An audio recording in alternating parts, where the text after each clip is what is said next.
শয়তান কি শুধু নামাজের সময় এসে আমাদেরকে ওয়াসওয়াসা প্রদান করবে? শয়তান আমাদেরকে বিভিন্নভাবে পথভ্রষ্ট করার চেষ্টা করবে। শয়তান আমাদেরকে বেদাতের মাঝে নিয়ে যাবে, শয়তান আমাদেরকে শিরকের মাঝে নিয়ে যাবে, শয়তান আমাদেরকে ভালো কাজে দেখিয়েই শিরকের মাঝে নিয়ে যাবে, শয়তান আমাদেরকে কোরআনুল কারীমকে দিয়েই শিরক করাবে। দেখবেন কিভাবে। আল্লাহ রাব্বুল আলামিন এই কিতাবের নাম কি রেখেছেন? আল কোরআন। আল কোরআন শব্দের অর্থ কি? তেলাওয়াত করার কিতাব, পাঠ করার কিতাব, অধ্যয়নের কিতাব।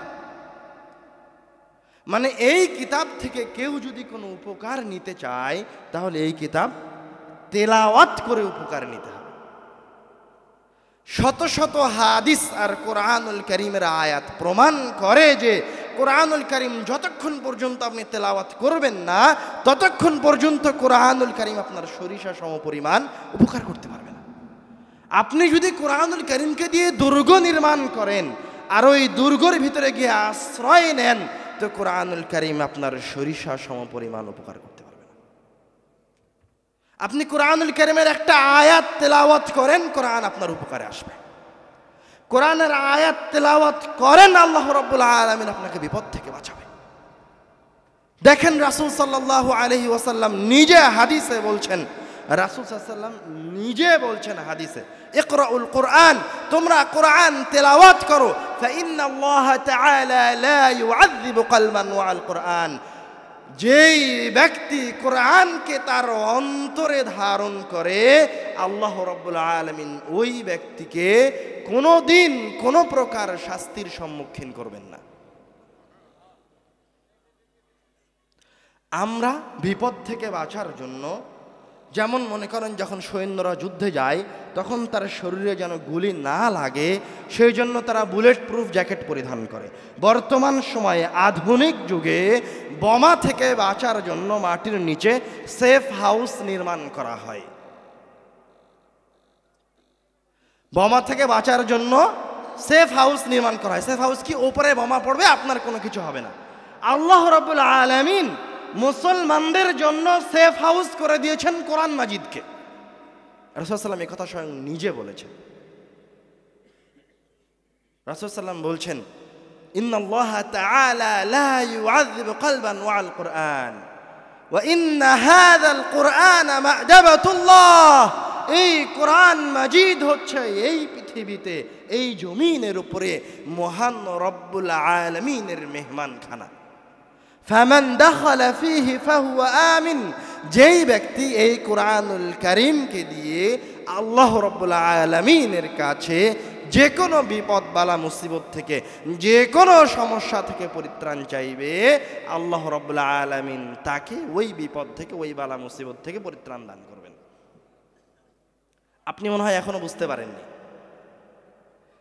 কারণ আপনি তো জানেন না, আপনি শুধু পরাশক্তির কথা শুনে এসেছেন। আপনার কাছে ঈমান নেই, বস্তুত আপনার কাছে ঈমান নাই, বস্তুত আপনি মুসলমান নন। আপনার বাপ মুসলমান ছিল তাই আপনি মুসলমান, আপনার দাদা মুসলমান ছিল তাই আপনি মুসলমান, আপনার বাপ আহলে হাদিস তাই আপনি আহলে হাদিস, নাম কাওয়াস্তে আহলে হাদিস। আপনি শিক্ষিত আহলে হাদিস নন, শিক্ষিত মুসলমান নন। সাহাবায়ে কেরামরা ছিলেন শিক্ষিত মুসলমান, ওরা একটা আয়াত শিখে ইসলাম গ্রহণ করেছে। আমাদের মাঝে কয়জন আছে যে একটা আয়াত নিয়ে তাদাব্বুর করেছে কোরআনুল কারীমের? তো আমি আপনি পরাশক্তিকে ভয় পাই কেন? আমি আপনি কোরআনুল কারীমের শক্তিমত্তা সম্পর্কে অবগত নই, আমরা এই হাদিসের উপর ইয়াকিন বিশ্বাস রাখি না, এই কথাই সত্য। কেন সাহাবায়ে কেরাম 313 জন সাহাবী 1000 সৈন্যের বিরুদ্ধে যুদ্ধ করে জয় নিয়ে আসেনি? তা কেন? মাত্র 4 থেকে 5,000 সৈন্য নিয়ে মুতার যুদ্ধে 2 লক্ষ সৈন্যের বিরুদ্ধে যুদ্ধ করে জয় নিয়ে এসেছে মুসলমানেরা। 2 লক্ষ সৈন্য যদি 3,000 মানুষের উপর দিয়ে দৌড়ে পার হয় তো 3,000 মানুষকে খুঁজে পাওয়া যাবে না। তো তারা কি দিয়ে জয় অর্জন করেছে? তাদের কাছে কি ছিল? তাদের সম্পদটা কি? তাদের সম্পদ হচ্ছে কোরআনুল কারীমের আয়াত। তারা একটা আয়াত শিখে ঈমান এনেছে। তারা জানে যে এই কিতাবের একটা আয়াতের একটা শব্দ, একটা অক্ষর দিয়ে এই বিশাল বাহিনীকে তছনছ করে দেওয়া সম্ভব। তারা একথা ইলমুল ইয়াকিন দৃঢ়ভাবে বিশ্বাস করত যে কোরআনুল কারীমের একটা আয়াত দিয়ে রোম পারস্যকে খণ্ড বিখণ্ডিত করে দেওয়া সম্ভব, এটা তারা বিশ্বাস করত। না হলে দেখেন মুহাম্মদ সাল্লাল্লাহু আলাইহি ওয়াসাল্লাম একজন ক্ষুধার্ত ব্যক্তি, গায়ের পোশাকটা ঠিক মতো যার জুটে না, সে ব্যক্তি যখন খন্দকের যুদ্ধে পরীক্ষা খনন করছেন, ক্ষুধার্ত অবস্থায় তার পেটে পাথর বাঁধা আছে, তিনি যখন পরীক্ষা খনন করছেন তখন বলছেন যে মুসলমানরা একদিন রোম পারস্য জয় করবে। বুঝতে পারেননি, উনি ক্ষুধার্ত, তাদের কাছে অস্ত্র নাই, তাদের পড়ার পোশাক নাই, কি বলছে রোম পারস্য জয় করবে। রোম পারস্য হচ্ছে বর্তমান সময়ের আমেরিকার, বর্তমান সময়ের আমেরিকা যুক্তরাজ্য, বর্তমান সময়ের চীন। তো ওই সময় রাসূলের কাছে কোনো অস্ত্র নাই, কোনো কিছু নাই, আর কি বলছে রোম পারস্য জয় করবে। কিভাবে? তারা কোরআনুল কারীমের একটা আয়াত শিখেছিল, তারা কোরআনুল কারীমের একটা আয়াত শিখে ঈমান আনয়ন করেছিল। তারা জানে জয় অর্জনের জন্য আমার এই শিক্ষিত ঈমানটা, কোরআনুল কারীমের আয়াতগুলি যথেষ্ট।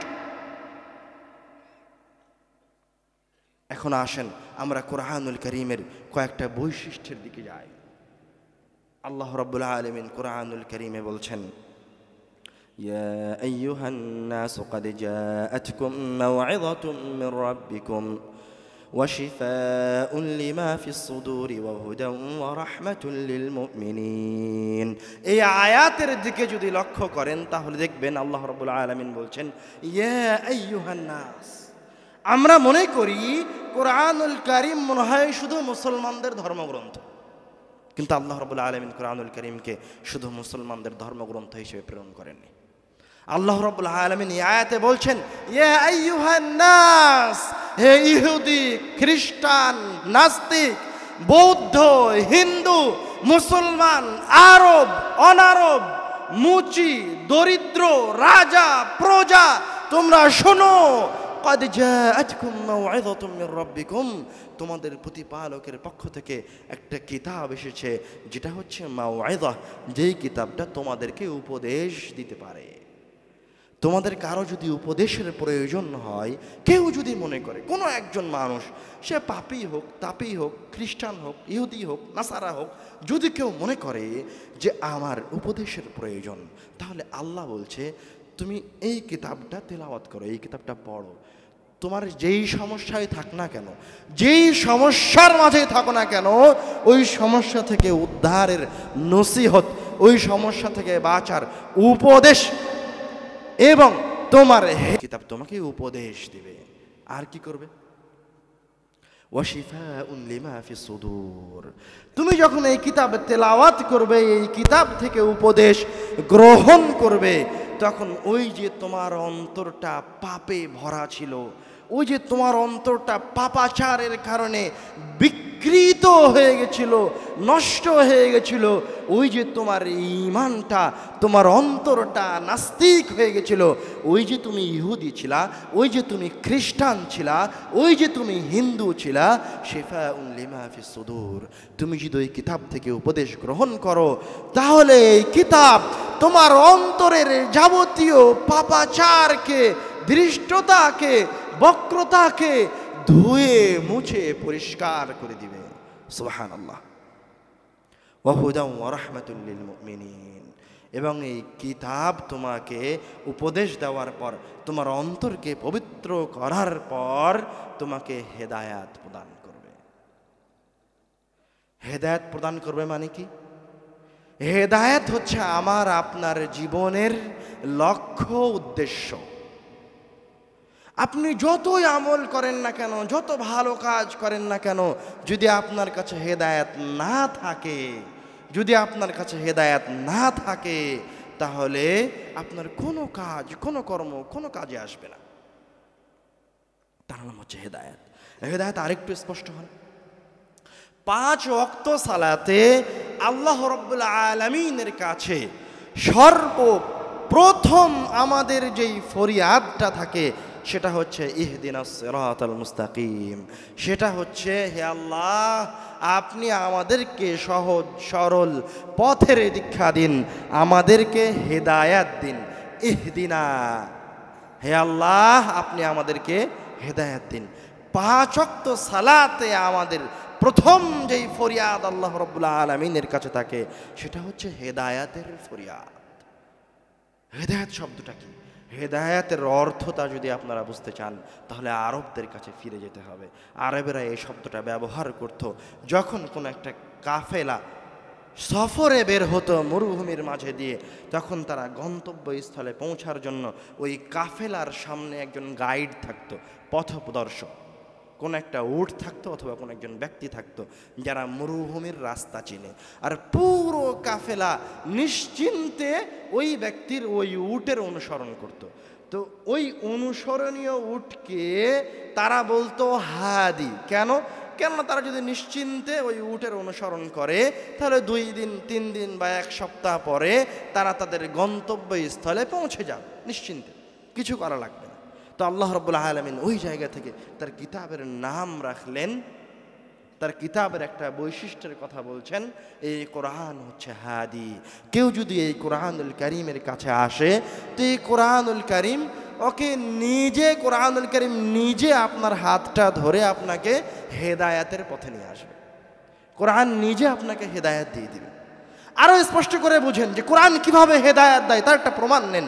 ওমর রাদিয়াল্লাহু তাআলা আনহু ইসলাম গ্রহণের আগে মুহাম্মদ সাল্লাল্লাহু আলাইহি ওয়াসাল্লামকে হত্যা করার জন্য ঘুরছে। বলছে, মুহাম্মদকে আমি তাকে হত্যা করব। কোরআনুল কারীমের কয়েকটা আয়াত শুনে তিনি বলছেন, আমাকে মুহাম্মদ সাল্লাল্লাহু আলাইহি ওয়াসাল্লামের কাছে নিয়ে চলো, আমি ইসলাম গ্রহণ করতে চাই। তার নাম কোরআনুল কারীমের হেদায়াত। আজও দেখেন, যে ব্যক্তি কোরআনুল কারীমের অনুবাদ বুঝে না, এরকম শত শত ব্যক্তি আছে কোরআনুল কারীমের 1টা 2টা 5টা আয়াত শুনে তার মাধুর্যতায় ইসলাম গ্রহণ করেছে। তার নাম হচ্ছে কোরআনুল কারীমের হেদায়াত। কোরআনুল কারীমের হেদায়াতের সূক্ষ্মতা আর সৌন্দর্যতা বলতে গিয়ে আল্লাহ রাব্বুল আলামিন কোরআনুল কারীমে বলছেন, ওয়ালাকিন জাআলনাহু নূরান নাহদি বিহি মান নাশা। আব্বু চলে এসেছে, আব্বু বসা পর্যন্ত আমরা অপেক্ষা করছি, তারপরে আমাদের আলোচনা শুরু করছি আবার।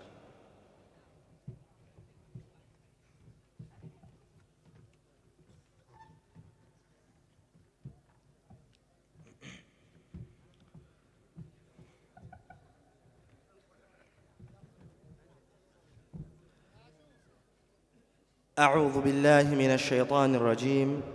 আল্লাহ রাব্বুল আলামিন কোরআনুল কারীমের হেদায়াতের সূক্ষ্মতা দেখেন, কোরআনুল কারীমের হেদায়াতের সৌন্দর্যতা দেখেন। কোরআনুল কারীম মানুষকে কিভাবে হেদায়াত দিতে পারে, কিভাবে তার অজান্তেই একটা মানুষকে জান্নাতে পৌঁছে দিতে পারে। আল্লাহ রাব্বুল আলামিন কোরআনুল কারীমের হেদায়াতের কথা বলতে গিয়ে বলছেন, ওয়ালাকিন জাআলনাহু নূরান নাহদি বিহি মান নাশা। আমি এই কিতাবটাকে একটা প্রদীপের মতো করে দিয়েছি, একটা আলো করে দিয়েছি।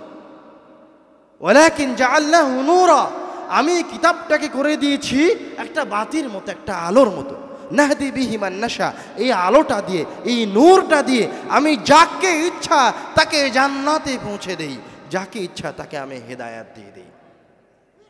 আরো স্পষ্ট হন, মনে করেন আপনি আমাবর্ষার রাত্রে কুটকুটে কালো অন্ধকার, আপনি রাস্তা দিয়ে যাচ্ছেন, যেতে যেতে হঠাৎ করে বিদ্যুৎ চলে গেছে, কোথাও কোনো কিছু দেখা যায় না। তো একজন ব্যক্তি একটা টর্চ লাইট নিয়ে এসে আপনাকে আপনার হাতটা ধরে ওই আঁকাবাঁকা রাস্তা দিয়ে নিয়ে গিয়ে আপনার গন্তব্যস্থলে পৌঁছে দিল। তো ওই যে ওই ব্যক্তিটা লাইট নিয়ে এসে আপনাকে আপনার গন্তব্যস্থলে পৌঁছে দিল, আপনাকে কোনো কিছুই করা লাগলো না। আল্লাহ রাব্বুল আলামিন বলছেন কোরআনুল কারীমে হচ্ছে এইরকম একটা প্রদীপ, এইরকম একটা আলো। আপনি শুধু এই কিতাবের কাছে আসেন, এই কিতাবের দায়িত্ব আপনাকে জান্নাতে পৌঁছে দেয়। আরো স্পষ্ট করে বোঝেন, আমি আজকে রাজশাহী থেকে বের হয়েছি আপনাদের এখানে আসার জন্য।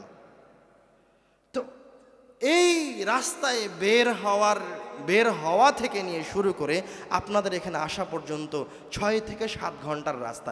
আমি কি করেছি এই জায়গায়, আমার পরিশ্রম কতটুকু?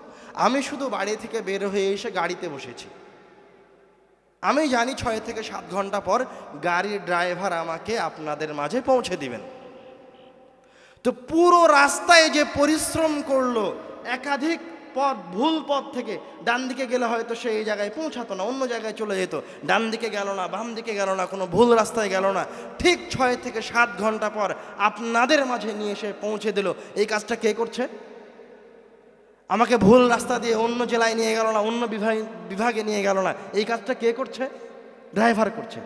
তো কোরআনুল কারীম হচ্ছে ওই রকম একটা কিতাব, আপনি যদি ওই কিতাবটাকে আঁকড়ে ধরে রাখেন, ওই কিতাবকে যদি আপনি নিয়মিত তেলাওয়াত করেন, তো আপনি কোরআনুল কারীমকে আঁকড়ে ধরে থাকার কারণে আপনি আর অন্য কোনো ভ্রান্ত মানহাজ, অন্য কোনো ভ্রান্ত দল, অন্য কোনো ভ্রান্ত ফেরকায় যাওয়ার সুযোগই পাবেন না।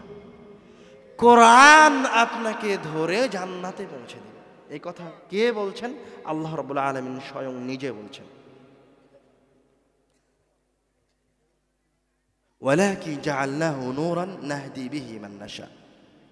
আরেকটা আয়াতে আল্লাহ রাব্বুল আলামিন বলছেন, ইন্না হাযাল কুরআনা ইয়াহদি লিল্লাতী হিয়া আকওয়াম। আমি তো দুনিয়াবী জীবনের একটা উদাহরণ দিলাম যে আমার ড্রাইভার কোনো ভুল রাস্তায় যাবে না, আমাকে আপনাদের মাঝে পৌঁছে দিবে। তবে তার ভুল হতেও পারে, কিন্তু আল্লাহ রাব্বুল আলামিন কুরআনুল কারীমে বলছেন, ইন্না হাযাল কুরআনা ইয়াহদি লিল্লাতী হিয়া আকওয়াম। আপনাকে তো কোনো আঁকাবাঁকা রাস্তায় নিয়ে যাবে না, আপনাকে তো ক্লান্ত করবে না, আপনি ক্লান্ত হবেন না, আপনি হয়রানির শিকার হবেন না, আপনাকে কোনো কিছু করা লাগবে না, আপনাকে শুধু সঠিক গন্তব্যে পৌঁছে দিবে না। আল্লাহ রাব্বুল আলামিন ইসমে তাফজিলের সিগা ব্যবহার করে বলছেন, সবচেয়ে শক্তিশালী সিগা ব্যবহার করে বলছেন, ইন্না হাযাল কুরআনা ইয়াহদি লিল্লাতী হিয়া আকওয়াম। সবচেয়ে শ্রেষ্ঠ যে দলটা, ফিরকায়ে নাজিয়া, যেটা যার অনুসরণ করলে নিশ্চিন্তে জান্নাত পাওয়া যায়, কোরআনুল কারীম আপনাকে ওই আকওয়াম লিল্লাতী হিয়া আকওয়াম, সবচেয়ে শ্রেষ্ঠ দলের সাথে, সবচেয়ে শ্রেষ্ঠ দলের মাঝে রাখবেন। এবার হাদিসে আসেন, রাসূল সাল্লাল্লাহু আলাইহি ওয়াসাল্লাম বলছেন, ইন্না লিল্লাহি আহলিনা মিনান নাস। এই জমিনে, এই পৃথিবীর উপরে মহান রব্বুল আলামিনের একটা পরিবার আছে। ইন্না লিল্লাহি আহলিনা মিনান নাস। এবার সাহাবীরা বলছে, কিলা মান হুম ইয়া রাসূলুল্লাহ, কারা তারা যে এই জমিনে বসবাস করে মহান রব্বুল আলামিনের পরিবারের সদস্য হওয়ার মর্যাদা অর্জন করেছে, তারা কারা? মান হুম ইয়া রাসূলুল্লাহ, তারা কারা? তখন রাসূল সাল্লাল্লাহু আলাইহি ওয়াসাল্লাম উত্তরে বলছেন, আহলুল কুরআনি হুম আহলুল্লাহি ওয়া খাসাতুহু। যারা তাদের অন্তরে কোরআনুল কারীমকে লালন করে, যারা রাসূলের হাদিস দিয়ে কোরআনুল কারীমের একটা আয়াতকে বোঝার চেষ্টা করে, ওরাই হচ্ছে এই জমিনে মাটির উপর চলাফেরা করে, কিন্তু তারা আল্লাহ রাব্বুল আলামিনের পরিবারের সদস্য। আল্লাহ রাব্বুল আলামিনের পরিবারের সদস্য বলাটাই যথেষ্ট ছিল। এর চেয়ে কি মর্যাদার কোনো কিছু আছে? এর চেয়ে কি সম্মানের কোনো কিছু আছে যে ওই ব্যক্তিটা মহান রব্বুল আলামিনের পরিবারের সদস্য? কিন্তু রাসূল সাল্লাল্লাহু আলাইহি ওয়াসাল্লাম আবার বলছেন, ওয়া খাসাতুহু, শুধু সে মহান রব্বুল আলামিনের পরিবারের সদস্য নয়, সে মহান রব্বুল আলামিনের কাছে একটা বিশেষ ব্যক্তি, ভিআইপি ব্যক্তি, যার দায়িত্ব কার উপরে? মহান রব্বুল আলামিনের উপরে। রাসূল সাল্লাল্লাহু আলাইহি ওয়াসাল্লাম বলছেন, খায়রুকুম মান তাআল্লামাল কুরআনা ওয়া আল্লামাহ। আপনার পরিবারের সবচেয়ে শ্রেষ্ঠ ব্যক্তি এই গ্রামের, এই পাড়ার, এই দেশের, এই পৃথিবীর মিলিয়ন মিলিয়ন ট্রিলিয়ন মানুষের মাঝে থেকে আল্লাহ রাব্বুল আলামিন যদি শ্রেষ্ঠ ব্যক্তিদের একটা লাইন করে,